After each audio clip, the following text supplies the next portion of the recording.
नमस्कार, आपण पाहत आहोत न्यूय प्रतीक, सत्य आणि परिवर्तनाची नवी दिशा। मैं राम जगदीश चंद्र उपाध्याय, बिल्डर डेवलपर्स का छत्रपति संभाजी नगर में व्यवसाय है मेरा। मेरी एक स्कीम है रामेश्वरम, जो गट नंबर 96 देवलाई छत्रपति संभाजी नगर में है। नाइक नगर के बाजू में ही ये स्कीम है। यहाँ पर मेरा एक रामेश्वरम करके ग्रुप हाउसिंग प्रोजेक्ट कंप्लीट हुआ है। दूसरा मैं एक रायरेश्वर नगर खुद का एक रायरेश्वर नगर ग्रुप हाउसिंग प्रोजेक्ट डालने जा रहा हूँ। पिछले 2-3 साल से मुझे वहाँ के स्थानिक लोगों के द्वारा कुछ प्रॉब्लम्स आ रही हैं। बिना परमिशन के अंदर गाड़ी लाके पार्किंग में गाड़ियाँ लगा दी जाती हैं, कभी ओपन स्पेस में गाड़ियाँ लगा दी जाती हैं, कभी ज़मीन को बिना परमिशन के लेवल किया गया। जब मुझे पता लगा कि यहाँ पर एक आदमी है जिसका नाम गोविंद वागू पवार है, वो आदमी एक संपर्क का आदमी था। उसने वहाँ पर बिना परमिशन के ज़मीन को लेवल किया था, जिसको लेके मैंने उससे ऑब्जेक्शन लिया था। उसके बाद से वो आदमी कुछ ना कुछ हमारे व्यवसाय में अड़थड़े डालता रहता है, कस्टमर्स को मिसगाइड करता रहता है। अभी गवर्नमेंट की तरफ से वहाँ पर आसपास के सब निधि से रास्ते कंक्रीट के किए जा रहे हैं, ड्रेनेज लाइन पाइपलाइंस डाली जा रही हैं। मजे की बात यह है कि ये जो रामेश्वरम ग्रुप हाउसिंग प्रोजेक्ट है, ये रेरा का ओसी रिसीव्ड वाला प्रोजेक्ट है महानगर पालिका से। यहाँ पर अभी भी अंदर ना तो पाइपलाइन आई है, ना रास्ता बनाया गया है कनेक्शन का। केवल एक मैंने लड़ झगड़ करके एक ड्रेनेज लाइन डाली, क्योंकि उन लोगों की भी एक मजबूरी थी कनेक्शन लेने के लिए। बाकी का रिक्वेस्ट करने के बाद भी अभी तक हमारा कनेक्टिंग रोड जोड़ा हुआ नहीं है, पाइपलाइन नल की जोड़ी नहीं गई है, जबकि अंदर का सारा डेवलपमेंट हमने किया है। नियम के हिसाब से group housing self development project जो होता है, वहां पर बाहर के लोगों का अनाधिकृत प्रवेश वर्जित होता है। परमिशन से आइए, परमिशन से जाइए सिक्योरिटी के लिए। ये लोग जबरदस्ती वहां से जाना आना की कोशिश करते हैं, अनवांटेड तरीके से झगड़ा करते हैं। अभी जब ये रोड बना तब जा करके मैंने वहाँ पर रोड जब खोला गया बनने के बाद, तो वहाँ पर हमारे लोग जब निकलने की कोशिश कर रहे थे, तो वहाँ स्थानिक गोविंद बाबू पवार, उनकी मिसेज सविता गोविंद पवार, वह बहुत से आसपास की महिलाओं को इकट्ठा किया गया और वहाँ पर कांटे डाल दिए गए, रास्ता रोक दिया गया और एक गाड़ी खड़ी कर दी गई वहाँ पर, जिससे कोई निकल के नहीं जाए। बड़ा सुनियोजित तरीके से ये काम हुआ। मैं वहाँ 5 मिनट में ही पहुँच गया और वहाँ पर ये आदमी मुझे मिल गया। इससे मेरा झगड़ा हुआ, बातचीत हुई। वहाँ पर जो स्थिति थी कि औरतें आगे आ रही थी और उनका ऐसा कुछ दिख रहा था कि किसी तरीके से कुछ मेरे ऊपर उल्टा सीधा विनय वगैरह का केस लगा के इस आदमी को फंसाया जाए, और मेरे से मेरी जमीन के कागज मांगे जा रहे थे कि आप आपके जमीन के कागज दिखाओ। ये सब मेरे पास वीडियो रिकॉर्डिंग में भी है, मैं आप लोगों को दे सकता हूँ। रास्ते पे कांटे आज भी पड़े हुए हैं। मैंने पुलिस कंप्लेंट करी है, कलेक्टर साहब को भी लिखा है, कमिश्नर साहब को भी लिखा है, सबकी तरफ अधीक्षक साहब को भी लिखा, सबकी तरफ मेरी एप्लीकेशंस है। इसके साथ ही एक ये प्रकरण क्यों बढ़ रहा है, इसका कारण ये है कि वहाँ आसपास की जो जमीन है वहाँ पर प्लॉटिंग हुई है।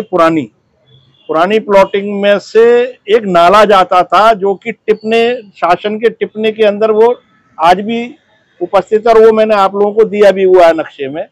वो टिप्पणी में निकालो, फाइल निकालो, वो टिप्पणी कलर वाला निकालो। टिप्पणी के अंदर जो है गट नंबर 96 में से एक नाला जा रहा है, और ये नाला जानबूझ करके मेरी जमीन की तरफ, जबकि मेरी जमीन से ये 100 फुट दूर है अंदाजे, और ये भी धीरे धीरे करके मेरी जमीन की तरफ मोड़ दिया जा रहा है। और जहाँ नाले के जगह है वहां पे घर बनाए जा रहे हैं, और यही अपने आदमियों को, रिश्तेदारों को वो प्लॉट बिकवाता है और वहां घर बनाता है, और बैक डोर से आजू बाजू के लोगों को भड़काता है कि कैसे भी करके इसमें से हम नहीं जाएंगे तो तुम लोग भी उस रास्ते में से इस रास्ते पे नहीं आएंगे।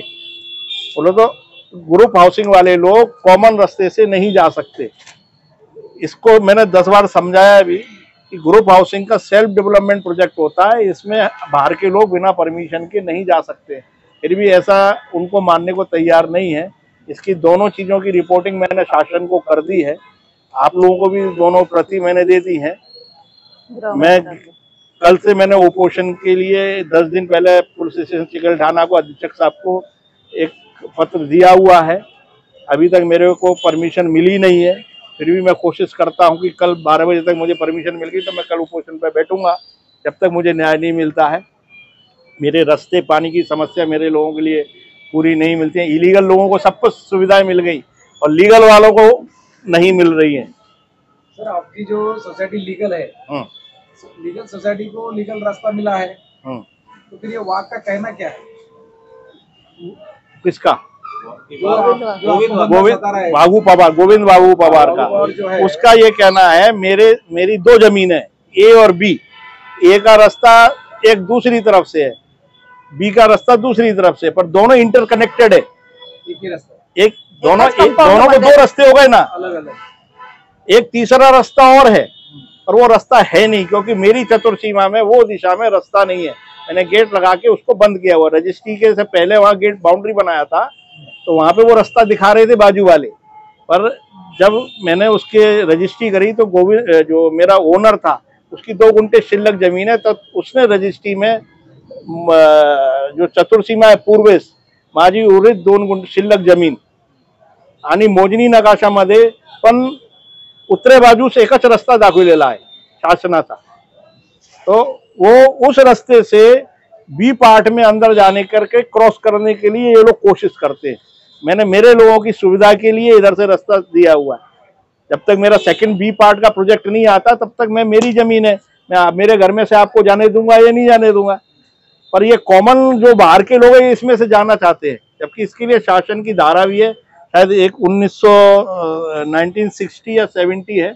उनकी वो जो जगह पे रहते हैं वो जगह लीगल है कि उनकी ये पुराने उसमें है NA45 वगैरह जो भी अभी गुंटेवारी में लीगल हो रहे हैं। हमारा तो NA44 प्रोजेक्ट है, लीगल प्रोजेक्ट नहीं है, फिर भी आपको तकलीफ वो लीगल उन्होंने करा लिया कि नहीं करा लिया ये मेरी नॉलेज में नहीं है, पर ये है कि ये सारे के सारे पुराने जो तरीके से प्लॉटिंग होती थी उसके अंदर है, और अगर नहीं भी हुआ तो गुंटेवारी की जा रही है, पर ये नाले के ऊपर बन रहे हैं घर, अब ये मैंने पता कर लिया। आप जैसे कि अभी शहर के जाने माने बिल्डर है, तो इसका मतलब ये तो नहीं कि आपको सताना है, आपसे कोई डिमांड करना है पैसा वगैरह कुछ, जैसे पैसे मांगने वगैरह, ऐसा कुछ आपका ख्याल है? लगता है आपको ऐसा? मेरे को ना मेरे कस्टमरों को सताया जा रहा है, मेरे को ऐसा लगता है, क्योंकि ये आदमी कुछ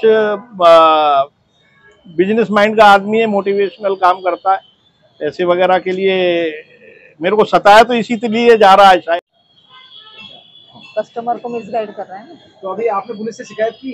कर दी। पुलिस का क्या कहना है फिर इस मामले में? पुलिस ने उसको बुलाया था 4 दिन पहले, 6 दिन पहले, और उस दिन बुखार आया हुआ था। मैंने कहा कल बुला लो मेरे को, तो उसके बाद उन्होंने मेरे फोन नहीं उठाए। कल सूचना मिली कि मुख्यमंत्री साहब आ रहे हैं, आज सूचना मिली कि आज टाइम नहीं है, कल 10 बजे आप आ जाइए। तो कल 21 तारीख को 10 बजे मैं चिकलठाना पुलिस स्टेशन में रहूंगा।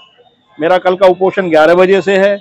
अगर 11 बजे तक वो चीज नहीं मेरे हिसाब से हुई तो मैं 12 या 1 बजे से मैं उपोषण पे गोविंद बाबू पवार के घर के सामने बैठ जाऊंगा। हाँ, आमच्या साइडच्या समोरच घर, उसका घर जो है घर के हमारी स्कीम के गेट के सामने ही है।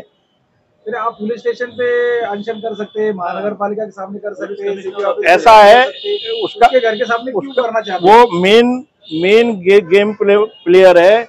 Just like terrorist type activity हो रही है मेरे साथ। कल को मेरी जान माल को कोई नुकसान हो गया, ये आसपास के लोग चुपचाप इकट्ठे करता है और मिसगाइड करता है। कल को कोई झगड़ा हो गया, मैं मेरे को हार्ट की प्रॉब्लम है, मेरे साथ कल को कोई झगड़ा वगैरह हो गया या मुझे कुछ हो गया तो यही आदमी जिम्मेदार ठहरा जाए, इसके लिए मैं इसके घर के सामने बैठा था। तो क्या आपके समस्या का हल होगा उसके घर के अनशन करने से? नहीं, उसकी हरकतों को लगाम लगेगी कि बिल्डर मैं सोशल आदमी हूँ। बिल्डर मेरा आज 6 साल से कस्टमर रह रहे हैं, इसी रास्ते से 6 साल से जा रहे हैं। आज एक भी कस्टमर मेरे खिलाफ, उल्टा इस झगड़े में सारे कस्टमर भी सामने आए थे कि हमारे बाप समान बिल्डर के लिए ऐसा बोला जा रहा। हाँ, अनशन के बाद जो है तो फिर आपका क्या कदम होगा? क्या अगर मेरे को कोई कार्रवाई नहीं हुई तो फिर मैं माननीय जो भी अधीक्षक साहब कार्यालय के सामने या पुलिस स्टेशन के सामने या कलेक्टर साहब के सामने कहीं ना कहीं मैं उपोषण पे बैठूंगा, आमरण उपोषण करूंगा, न्याय मांगूंगा। आपका सब लीगल है। हाँ। और वो इनलीगल होते हुए भी आपको तकलीफ दे रहे हैं। फिर भी मेरे प्रोजेक्ट को ये आदमी इलीगल बोलता है कि इसकी एक अपार्टमेंट है नीचे बना हुआ, रमेश अपार्टमेंट, उसमें से रास्ता जाएगा और वो बिल्डिंग अनाधिकृत है, गिराई जाएगी। इस तरीके की मेरी कस्टमरों को मिसगाइड करता है। मेरे धंधे को बहुत नुकसान हुआ है, मेरे मकान बिके नहीं है इस चक्कर में, उल्टा रेट कम और हो गए, ये पीछे से मिसगाइड करता रहता है। तुम्ही आधी इतके नामांकित बिल्डर आहात, तर एका किरकोळ माणसाच्या घरापुढे बसून ते नहीं, मी साधारण माणूस आहे, मी सोशल आदमी आहे, साधारण माणूस आहे, मी एक प्रोफेसरचा मुलगा आहे, शिक्षक मी खानदानी मारवाडी या खानदानी बिझनेस क्लास माणूस नाही आहे। माझे सध्याचे जे संबंध आहे माझे कस्टमर सोबत ते फार घरासारखे, कुटुंब सारखे, तुम्ही जाऊन माहिती घेऊ शकता तिथं जाऊन। मॅडमची घ्या